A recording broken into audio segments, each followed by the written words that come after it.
Greetings, urban farmers, gardeners, and healthy food visionaries. Farmer Greg here, and welcome to another bonus episode of the Urban Farm Podcast, where we bring you conversations with experts in fields relating to urban farming and dive a little deeper into some of our important issues of our times. Growing plants that thrive in your yard is a lot easier than you think. It starts with saving your own seeds and letting them remember what they already learned. Just text SEEDS to 33444 or visit iwanttosaveseeds.com and you'll receive our free webinar about why seeds matter, why saving them is easy, and how to save your own. Today, we're chatting with our seed expert, Bill McDorman, as he shares some seed wisdom and discusses thoughts and concerns that might occupy the minds of those of us who are saving seeds. Welcome, everybody. Greg Peterson coming to you from the Urban Farm in the heart of Phoenix, Arizona. I am here with Bill McDorman from the Rocky Mountain Seed Alliance. Welcome, Bill. Hello, Greg. How are you? Fantastic. Thank you so much for doing this once again. My gosh, I think we're entering our fourth year of doing these. So I love that we get together and chat once a month. Yeah, it really helps me understand why I got into this in the first place. You know, it's a nice reminder, you know, and our friendship is deep and long, and we just keep coming up with interesting things. You know, I learn something every time we do this. So, yeah. And, you know, we love the questions. If you've got even really specific questions out there about something you're working on that has something to do with seeds or the seed world, feel free to write those in. You know, sometimes that's the best part of one of these shows. Oh, exactly. And I finally figured out the other day, Greg, that my favorite answer to a question that somebody has for me now is, I don't know. Or it can. You know, well, you know, it's just, what that means is that it's an adventure. You know, I get to go and learn something new. Oh, yeah. You know, both of us have been around long enough to know where to look for the answers to a lot of things, but there's still so much to learn. And so I love saying, I don't know, you know, so challenge us tonight with questions we don't know. Right. That would be fun. Beautiful. So what are we digging into tonight? Well, actually, my wife Belle and I were talking, and she came up with a pretty neat idea. You know, to think big for a minute about what it takes to change this entire seed paradigm that we're living in. Mm-hmm. You know, and I know you took on the job of changing the whole food system, that you were going to be the person responsible, you know, for I am. Trying to make, I know. I'm not going to be, I am. That's my job. That's your job. And I got involved with seeds in 1979 around the same thing. It was so apparent then that industrial agriculture was on a track that was wrong. You know, and some people say, well, you know, how do you know? Using words like wrong are really strong, but I mean, it was destroying the underlying diversity that made, you know, industrial agriculture possible. And so how can you do that and last? And I think I was trying to think about my life and how I got to where I am. And, you know, I came within, I think, 48 days of having to go to the Vietnam War. You know, my draft number was 32. My friends were going, and 48 days after my 18th birthday, the war ended. Nixon announced he was bringing the troops home. So I was just lucky, but I had to live in the dorms with guys that came back from that, and that made me start to question a lot of different things. And I'm just a child of that era. And when I tried to find seeds from my own garden, when I finally had one when I bought a little house and went to college, I started asking questions about that. What are the best seeds? How do we do this in the right way? And I guess that sent me on this long adventure. It was just a simple question, really, that tipped me into this. And so I thought we could just talk a little bit about that. And if people have questions about, you know, their journey along, or want to shout something out about their journey along these lines, or ask me questions about mine, that's okay. Perfect. So I want to, you mentioned our seed paradigm and the word wrong. So why don't you distinguish the seed paradigm that we're talking about so that everybody, and don't go on for 10 minutes, go on for 2 minutes about what's the seed paradigm that you're talking about. And that goes to the history piece, I think, doesn't it? It does. I think, you know, the easiest way to describe it, and it's taken me a long time. I keep, you know, refining how my elevator speech about this, so to speak. But, the most powerful things seeds represent are their ability to adapt wherever you take them. All of our food is, and people hear me say this over and over, came from wild plants.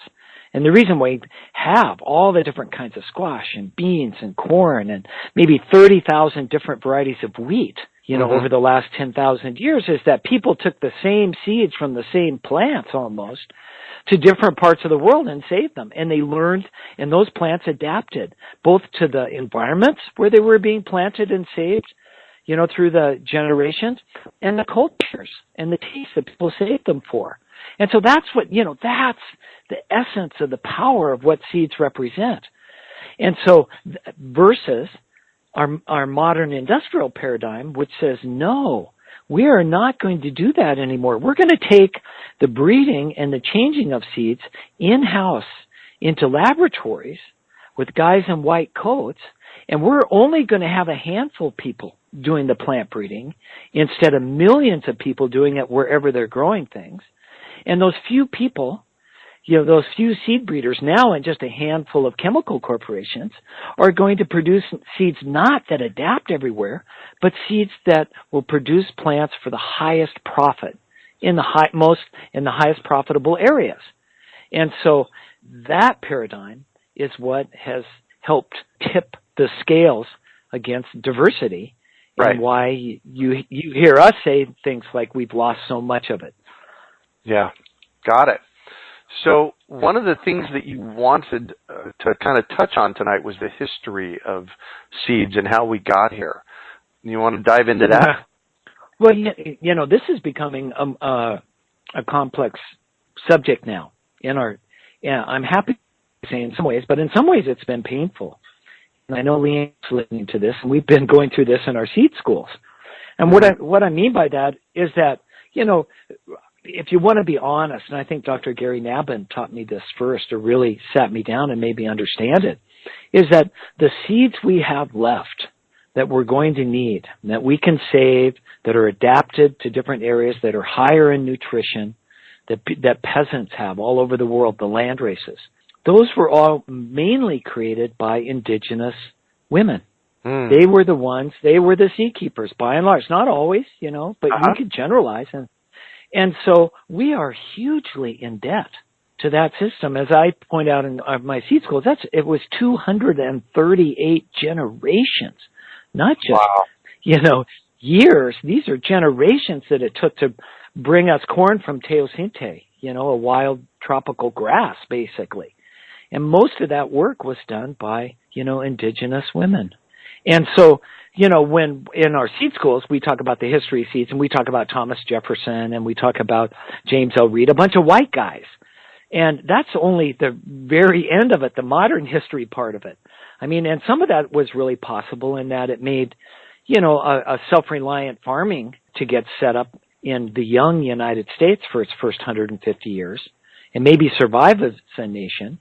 But that's a really short period of time, with the exclamation point at the end is that the system that came out of that has destroyed maybe 75 to 90% of the diversity that we once had. Or more. And that diversity, or more, and that diversity that we're actually going to need now more than ever, to face climate change. And so, So talking about the histories, taking on a whole new world. How do we do that responsibly? How do we honor the people who really were responsible for allowing us to have these seeds in the first place? They're real gifts. And then what is the responsibility that we have for the future? And this gets, tied up in all sorts of interesting conversations. Sometimes around our modern Native American tribes, who don't feel respected enough, say when you're growing Hopi corn or Zuni or whatever, and there's lots of questions about that, whether we need to get permission to do that, whether they want us to be growing their varieties. There's the biological side that worries me, and that is we're not going to have enough diversity as it is, or it's going to be close. And so that all of us, need to honor the tribes that gave us these seeds, but we all need to realize that we together now are the formation or the foundation of the tribes of the future. And we need to go back to the old ways of growing and saving seeds in every eco niche and every culture on the planet in order to readapt and recreate new diversity. And that's going to take all of our seeds. And so I hate to see boundaries being, talked about. Oh, these are ours. I understand the sacredness of it, but the biological reality underlying that is that maybe we all need to share again, quickly if we're all going to survive together. And so these are the kinds, I don't have answers to these questions, but I see these discussions coming up more and more, as we go on with our seed schools. Yeah. Well, and really the question is, are seeds really ownable? And, if the Native Americans are claiming that they're theirs, then they're claiming that they own them. And so that's a slippery slope, I think, for everybody. Yeah, and then you get twisted arguments like, can we, maybe as Native Americans, we should, I've heard this argument, we should own them, even patent them to keep the big corporations and industrial agriculture from taking away our seeds and patenting them themselves, and that it's like, that never felt good to me because so we're going to act as badly in a sense as the people that that we fear in order to try to save what we think is sacred. As I said, I'm sure we can use legal and marketing tools on all sorts of levels, to get down the road. And I don't pretend to know all the answers. My own personal feeling is seeds are not ownable. They never have been ownable and never should be ownable. They're sacred, and they should be shared responsibly when people need them around you. Mm-hmm. And I subscribe wholly, and I applied this even when I was at Native Seed Search, and the director is that if somebody around you needs seeds, you give them to them. And if and when they can, they return twice as many. Mm-hmm. It's an old notion, especially, as Vandana says in India, and that's how they've got over 105 local seed, they call them seed banks, seed libraries, that are actually supplying seeds to the farmers in those regions, and that's how they run. It's a tremendously abundant system that can be set up that's community-based, and that's what I believe in. And I would love to see us all join together, all the people of these new tribes of the future to come together and take on this responsibility together. And I guess that's what I work on.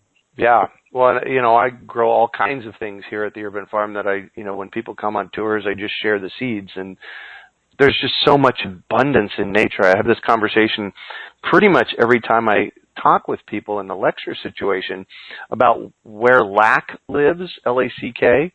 And I'm a big believer that the only place that lack lives is between our ears, because when I look at nature, right now we're harvesting cowpeas here at the Urban Farm, and I'll bet you I come up with 10 pounds of them just growing wild on the property here.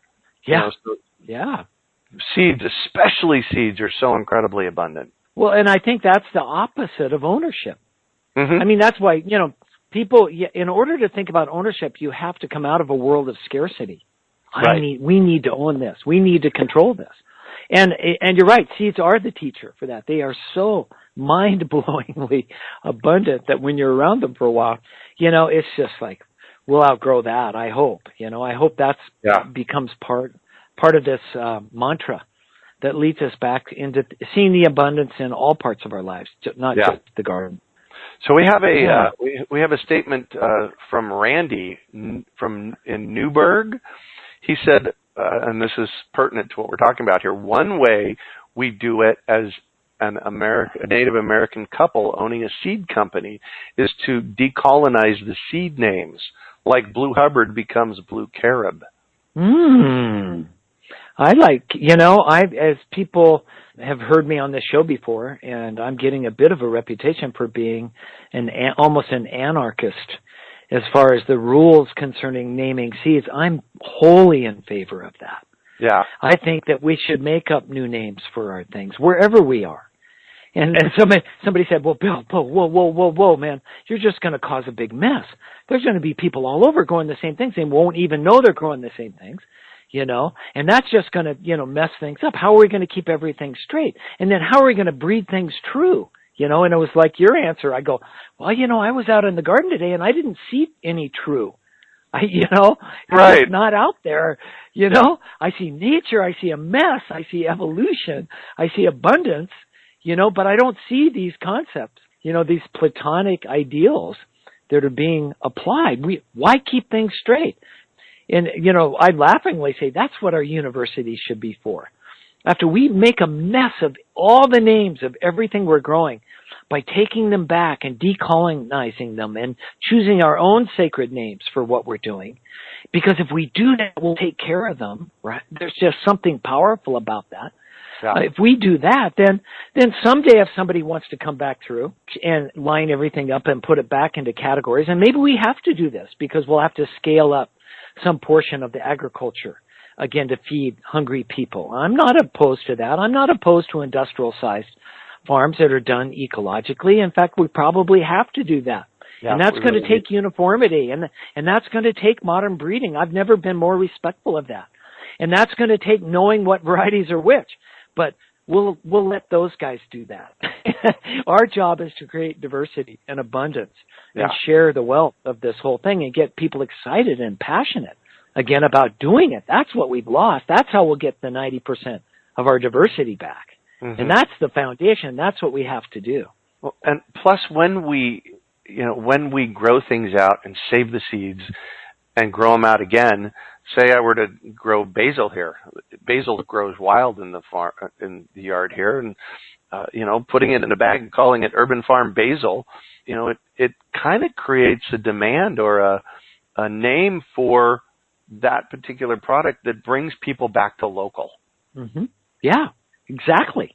And if you look through the whole history of, especially from the 1860s on in the United States, that's how all the names were chosen.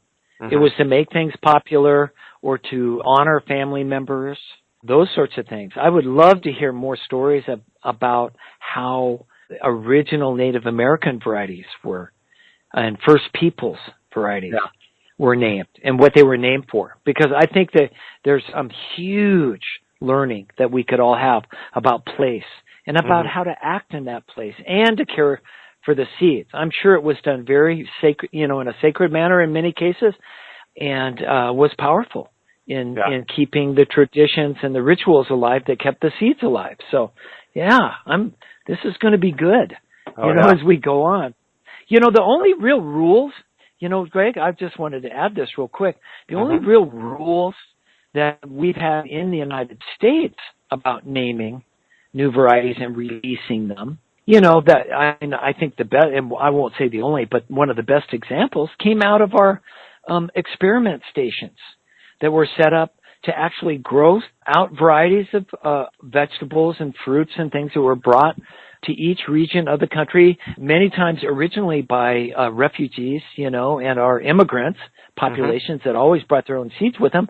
But then, around the turn of the 20th century, USDA even set up a program to go internationally. They sent plant and seed explorers out all over the world to bring back stuff. And then they passed it out in our land-grant universities. They tried to find climates that were similar. And then those were actually grown out and that seed increased and improved at experiment stations. And then they could be released to the public if and only if they were better. They had to show some quantitative, qualitative difference that improved them. They weren't just about, we found this, let's let this go. There was a conscious effort to make things better.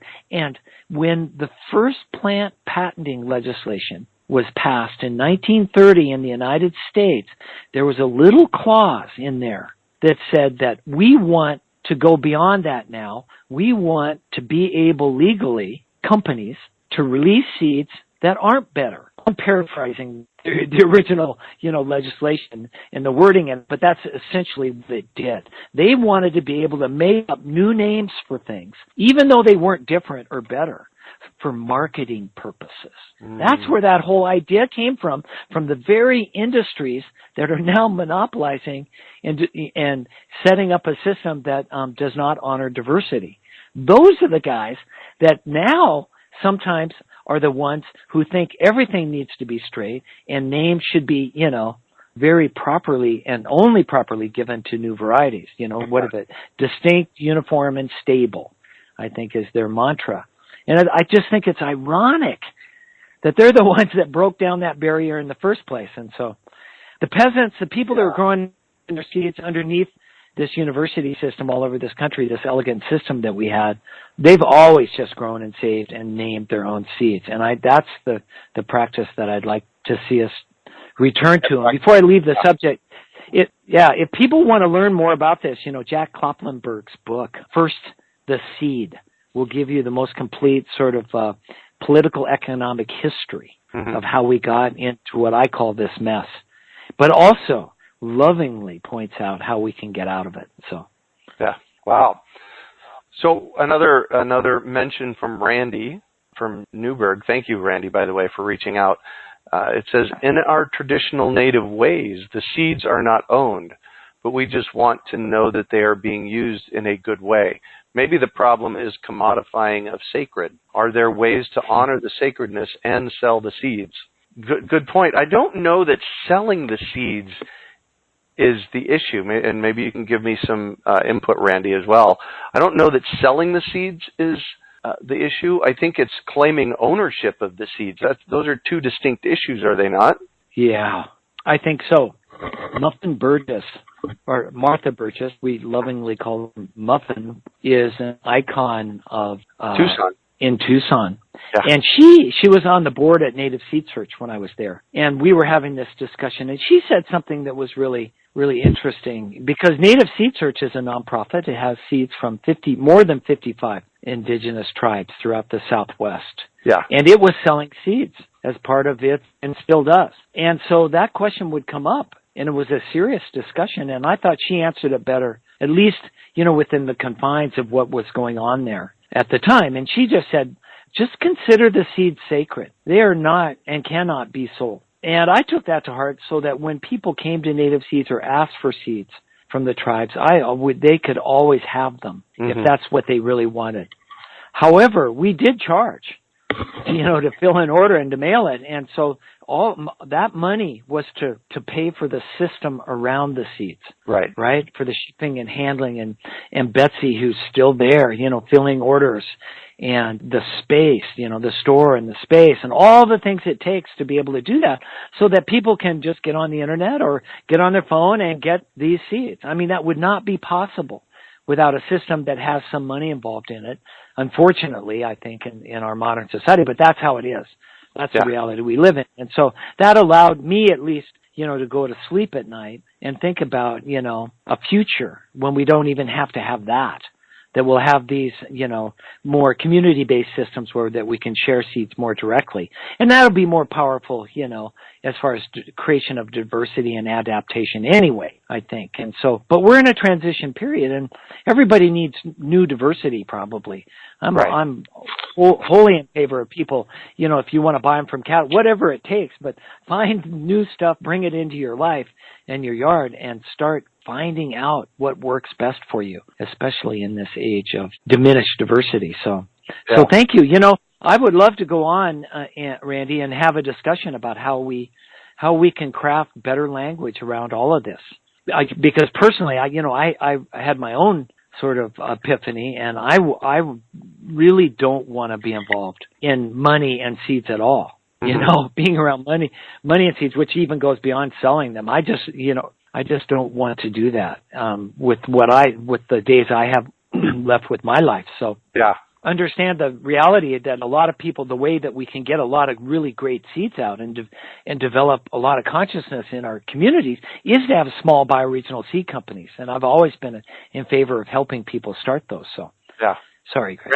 Randy also says sharing and barter is always better than selling. Absolutely agree.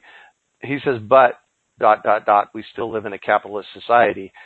I think one of the solutions here, and we do the Great American Seed Up once a year here in Phoenix, where we blow out an insane amount of seeds really, really inexpensively. And the purpose I think we sold, 2,000 pounds of seeds this last year in bulk? Yes. Something like that. And the point is and we do education with it. Our point is to jumpstart our local seed economy here so that people are planting seeds, raising them up, collecting the seeds and sharing them. So, but I think we have to have a thriving local seed growing culture before we can actually get to having seeds available for everybody. Yeah, exactly. No, it's a complex place to be, you know. Yeah. You know, and the way I look at it, I studied medieval history a bit when I was in college, and, you know, if it was like Gregor Mendel, you know, was a really great example, the father of modern genetics. You know, he joined the church. He was Father Gregor Mendel. He lived in a monastery. Why? Because he was really smart, and he wanted free time, and he wanted an intellectual life, but he was not born into a wealthy enough family to really join the university class, as it was called, in Belgium, where he grew up. And so the only real game in town for him was to join the church. It was the only option, in much the same way that we talk about, you know, a modern business. It really is our church these days. It's the only real game in town to move yourself up and down any kind of socioeconomic ladder, or to even try to survive sometimes with your family. And so you have to tap into that system the way he had to tap into the church during his day. And so, you know, this too will pass probably. You know, and we have a lot of young people especially, and even young politicians now talking about that. So it's kind of exciting. So for those of you out there on the live event tonight, there's a bunch of you. Welcome. Thanks for being here. And, you know, shoot us some questions. I know you've got some questions, so shoot them over to us. We have got a question from Danielle from Scottsdale. Can you talk a bit about best practices for collecting seed in the wild? Ooh, good question. Yeah, we can talk about that. And that's been part of my 40-year journey. About 10 years after I started my little bioregional seed company, High Altitude Gardens, I was going through the numbers one night, and I was shocked when I looked and found out that half of my seed sales were from wild flowers and native grasses. Yeah. And I never designed, you know, I got into this to help save food, you know, diversity that was disappearing, that big idea. And all of a sudden I was doing wild stuff, and it just sort of got pulled into it. And I think it's a really important thing for all of us to recognize is that, you know, once you're into seeds, you start looking around, you know, why draw a distinction between your domesticated plants and the wild ones around you, especially when there's so much medicine and wild food and other helpful things. And so learning how to collect the seeds from those is really an important thing to do. And it'll make you a better seed saver in your own garden. So number one, some of the things that you want to think about. Number one is that all flowering plants produce seeds. All of them. So whenever you see a flower, just start learning the plant life around you throughout your whole growing season and start remembering the ones that flower or whatever. So number two, you don't have to know what it is to collect the seeds. If you think about it, our whole taxonomy, how we divide the plant world up and know what the names are, is because of the flowers and the flower structures. That's just what we've used to differentiate all the plants. And those flowers for many plants just aren't there for very long.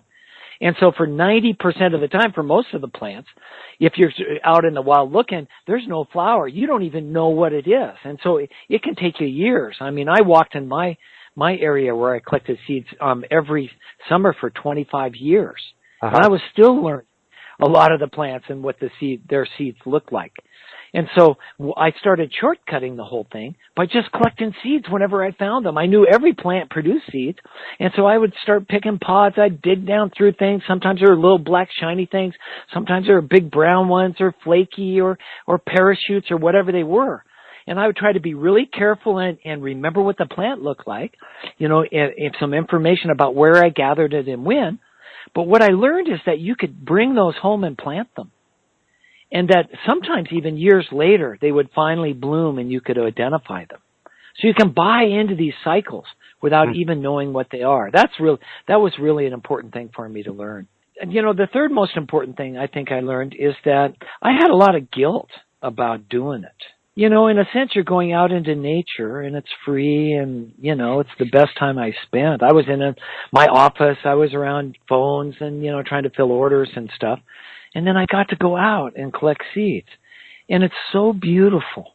And then I was thinking about all the impact that humans have had on the planet. And here I am raping and running again, right?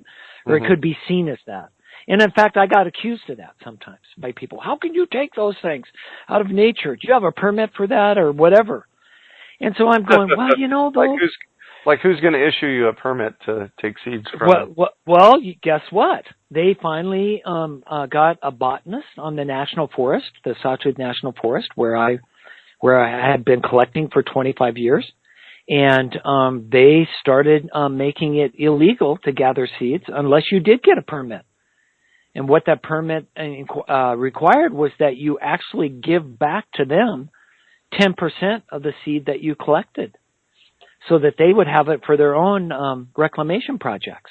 Mm-hmm. So the world, and now that's something we teach in seed school, whether you're on private land, you should ask for permission. If you're on public land, you should check with your local BLM office or Forest Service or national parks or whatever you are, state land, and see if a permit's required now and what their rules are. And if there aren't any, you're going to have to develop your own. I'm just telling you this so you don't feel guilty. How do you know enough is enough? How do you know you're not taking too much and impacting your own environment, this environment that's sacred that you want to help save? Mm-hmm. And so I'll just tell you, over the years, I evolved down to the point where I would never touch more than a third of the plant. In the beginning, it was like half and half. I'll leave half, I'll take half. And then I thought, I don't even deserve that. Right. A third. And then I just heard, I was at a conference, the Corbera conference in New Mexico, and there were others there and from some of the agencies that are specializing in collecting wild seeds. And their rule now is only 20%. Never touch more than 20% of the plants in an area so that you're sure, more than sure. And I'm in favor of that, whatever it takes. Be respectful. Yeah. So I would say those are the things that are the most important to me about learning to gather seeds. And just remember, you can read in books and you can, there's webinars now and trainings, I'm sure. But this falls into the craft side of being a seed person. So what that means to me, this is like learning how to harvest and clean seeds really well. Nobody will ever really show you how to do it really, really well. Although find an expert if you can and go with them for any of those kinds of activities. But you're going to have to learn to do this yourself by doing it over and over and over again. And you'll just get better and better and better. And some of the time I spent doing that's the best time I spent in the last 40 years. I have to say it was some of the most beautiful and fulfilling time I've had in my life is collecting wild native seeds. So. Yeah, well, and, once you get this going back to the process, a big piece of what I do here at the Urban Farm is I just let things go to seed. Yeah. And it's really becoming a food forest here because I got parsley and nasturtiums and garlic and onions and basil and oregano and cowpeas and lettuce that just come back year after year after year with not a whole lot of effort on my part. We've been taught that it takes effort to do everything, and not just effort, but expert effort, right? Mm-hmm. The cult of expertise. Yeah. And what you're telling me is more like what Bill Mollison, the father of permaculture, said, right? If you just get out of the way, if you set up a few conditions, if you're smart enough to see what those are, and you get out of the way, it turns into a food forest. Yeah, I like that. Yeah. So, I'm a big proponent that, as Toby always used to say, nature bats last. So we need to stand back and let nature be and work in the flow of nature rather than work against nature. Right. That's Toby Hemingway, the great permaculturist. You still have, aren't there some courses? Can people still do the online courses? Oh, you bet. Permaculture City with Toby. In fact, I'm actually really excited about this. I was on one of my old computers the other day, and Toby taught a permaculture design course here a couple of times. I was there. I came to those. Yeah. Yeah. Well, we videotaped one of them, and I have the videotapes of them. I don't know how many hours are there, but I'll bet you I have 30 hours worth of Toby teaching. Oh, my gosh. We're going to make those available for people as well. Oh, my gosh. Please let me know. That'll be a real treat. We've had, as I said before, there are people that, for whatever reason, or they got into it early in their life. Some people are just naturally talented. Some people are both, right? Yeah. And they just get further down the road in these subjects and develop more of their own, The interesting thing about Toby was that he wasn't in permaculture all that long. I know. He discovered permaculture in the early 90s. He wrote the best-selling book, Gaia's Garden, on permaculture within a decade about learning permaculture. And, that in itself I call a miracle. How can you find a way in that's simple to tell people? He was a real teacher that way. Yeah. A beautiful teacher. So, I guess the word for, if you want to think about this long journey of devoting your life to seeds, and if you're young and you're listening to this, start now. Mm-hmm. Start now. 40 years is not enough. You could get projects going now that can change the world if you've got 40 years. And it doesn't take a lot of work. Sometimes you just get the conditions set up and get started and pay attention to 40 years the way Dave Christensen did with Painted Mountain Corn. And he's created one of the world's great corns that will be around for the whole next century, I'm sure. Feeding people all over the world. As he said to me, 40 years is not enough to really, he really wants to work on it, right? Get into it early and then find those real teachers that are out there and devote some of your time and energy and treasure to spending time with them. You can learn more in a day, from somebody like Toby and Larry Santoyo. There's so many. And I've got to spend a couple of days this summer with John Navazio, who's one of the breeders at Johnny Selected Seeds, who's an old friend.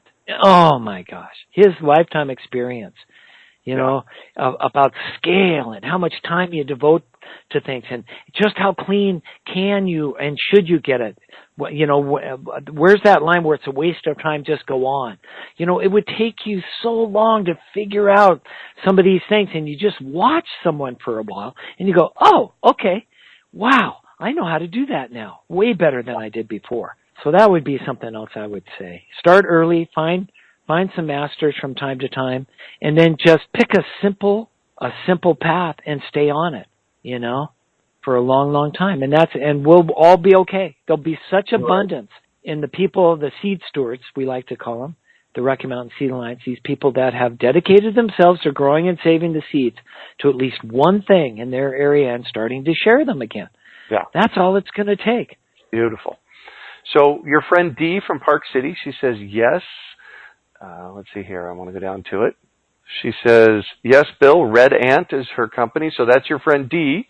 She says, I understand there are a lot of variables in this question. I am trying to restore the understory of scrub oak stand. There is a pretty good colony of garlic mustard here. It's been mostly gone for 3 years. I don't know maybe it's the scrub oak has been mostly gone for 3 years. How long does it take for the soil to receive new seed after the allelopathic plant has colonized an area? Knapweed is an increasing problem here as well. Wow. Yeah, there's a lot of variables in that. So here's what I try to do. If knapweed's a real problem. The only effective way that communities, and I'll say this at a community level, have been able to control knapweed when John Kasha, and I think he's online also in Ketchum, Idaho, when John and I tried to remove the knapweed from the bike path in the Blaine County bike trail system there. And I did quite a bit of research. The only real success came from organizing people to actually pull it and get rid of it. So sometimes you have to go to that length. Spraying does not help and does not work. All it does is set up the conditions for more pioneer species, which are usually more noxious weeds of the same or different kinds to come in. So if you're really trying to make something healthy, you're just hitting the reset button every year by spraying. You're just setting up the conditions so you'll have to spray more, And so why people can't can't get beyond that is still a mystery to me, because that's 7th grade biology class, right? There's plant succession. Once you disturb the soil, the first plants to come in are pioneers. They change it. And then once that's changed and the soil starts to rebuild itself some through all sorts of processes we don't understand, then the secondary plants come in, right? And once those are established and they change it even further, then another whole wave of plants to come in. And sometimes in the West, those are shrubs even by then. And then if there's enough moisture, you'll get trees. And then a climax community maybe someday. And there's also, this is an intense discussion, because we may have so destroyed our soil in the West through overgrazing especially, and lack of care, that we may never get back to the original native climax communities that we once had. Well, and how do that we know? being said, and we don't even know in most cases, but we can make things better and more healthy in small ways. At least I had great success in doing that over 25 years. And I did it by number one rule: don't try to put back everything that was there, because some of those are secondary and tertiary plants, and they're not going to work after you've disturbed soil anyway. The conditions have to be right for them. And you don't really want the noxious weeds, the pioneer species, to come in. And so you're in a bit of a pickle. That's why I told people never disturb land if you don't have to. I mean, if you have to pull the knapweed or have to do something, then do it. But then, as quickly as possible, try to find the best and most drought-tolerant secondary plants to put in. And so that you skip. So I found that sometimes I was able to skip that really early pioneer phase by getting the secondary plants. And those were, for me, fine-bladed bunch grasses, fine-bladed native bunch grasses. And so I would plant those, and I would still get some pioneers for a year or two, but then I would mow them. Anytime anything got above my grass, I would knock it down. And I found that grass will outcompete almost everything at about 5 or 6 inches tall. So I wasn't mowing to make a lawn. I was just trying to knock off the other stuff. And then I would get my secondary, and sometimes after 2 or 3 years, it looked beautiful, Greg. And then by the 3rd or 4th year, that grass would start to thin itself out, and magically, the tertiary plants, the shrubs and the forbs and the other things would start to come back on their own. And I saw that happen over and over again. And it costs 90% less in time and energy and seeds than it does from people who are just trying to put back what they think was there before things were disturbed. Yeah. Wow. Great question, Dee. Great question. Feel free to email me, Dee. I'd love to help however I can. You're being humble, though. Your experience has been incredible, and I know you know how to do a tremendous number of things that I can't even dream about. But we've had a long, long friendship over the years, and it's really good to think about you being there still. Yay. Well, and this is, we just don't quit. To create the kind of change that we need to see here, you just don't quit. No, you don't. Greg, I woke up one day in my little seed company at High Altitude Gardens, and I realized that over half of my customers, and I had 20,000 people in my database, over half of my customers have been around for 20 years or more. Wow. They had gotten onto or at least between 10 and 20 years. Yeah. I mean, it's a tremendous, and Dee was one of those people. That's how I met Dee. Nice. Yeah. So she has some more here. She said the garlic mustard is almost gone. When I asked, she's been working to get rid of the garlic mustard, wondering how long the effects of the allopathic compounds are in effect. So I'm assuming allopathic, that means that the suppression compounds? Is that what she's... Right. Yeah. Right. Allopathic's used the broadest sense to mean that the plants have done something to the soil to keep competition down, keep other things growing that'll compete against them. Cedar trees are and redwoods are notorious for this, right? Nothing grows underneath them because they've changed the soil structure. Dee, for things like that, mustard, I found that the effects don't last very long at all. They just don't. Once the plants are gone, that was never a factor in my replanting, especially grasses. Mm-hmm. I'll just tell you that. What I would do if this time of year, if you pulled all the mustard out or whatever and you're going to wait now till spring to plant, I would mulch everything if you could. Just cover it up and let that magic that happens throughout the winter, even on a microscopic level, of having that soil covered, having the moisture in there, having whatever heat that comes from the sun or under the snow or whatever it takes. There's always stuff going on, and that would probably start to break down that so that by next spring you'll be fine. Cool. Excellent. Let's see here. Richard from Buell, Idaho. Alan Savory teaches if you are in Africa and it's overgrazed, graze only when you will not kill the plant at its weakest stage. Old seeds came and recreated what the old people remembered. Well, there you go. Wow. Any thoughts on that? Well, there was a botanist one time in southern Idaho for the BLM who was stationed in Shoshone. Really smart guy. I wish I remembered his name. And he was there for about 5 years, and he did systematic studies on the grazing in southern Idaho, which was, 8 to 12 inches of rain a year, sagebrush desert, And his own feeling, this was after 5 years, was that in that area, maybe once every 7 years is when it should be grazed, at least, at this point, with whatever damage that had been done there. That was just his guess. And so I think I'm trying to support what Alan Savory said. Yeah. But sometimes you have to have longer periods. And the problem with that is that that's not an economically viable, activity. Nobody can make a grazing operation work in southern Idaho and only use the pasture once every 7 years, Right.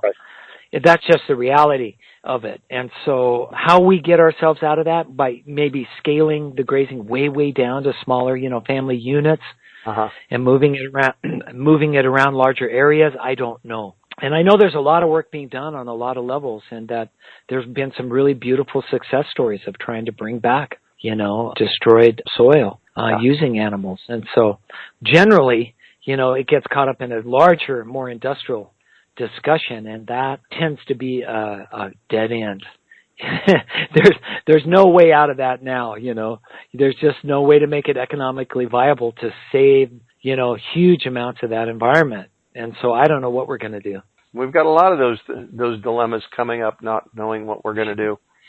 Yeah. So let's just touch on Rocky Mountain Seed Alliance. Tell us what you guys are up to and what you've got coming up in the new year. Well, yeah, maybe I'll lead into it by saying it's been an incredible journey for me. Again, it's a really simple one, just trying to find seeds for my own garden, and want to live in an area of the world where everybody has them.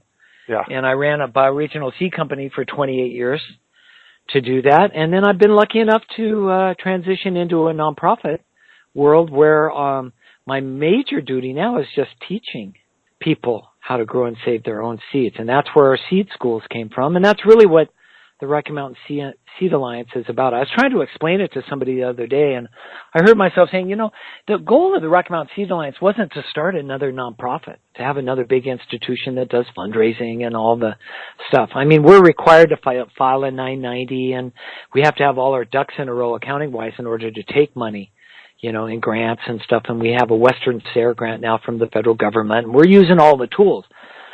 And so we look like a nonprofit and we act like a nonprofit, but our goal is actually just to be an alliance, to educate and inspire new people to grow and save seeds wherever they are so they can take care of their own seeds, and then help network them so that they can find each other and share wherever they are. And that's really what our goal is. And so our seed schools are a really important part of that. We've done a bunch of this year, and so if you want to learn more, and we've got, Seed School Online, if you can't go anywhere. SeedSchoolOnline.com is where you find that at? Yeah, we worked long and hard. That was a condensation of, the first seed schools were a condensation of 28 years of experience.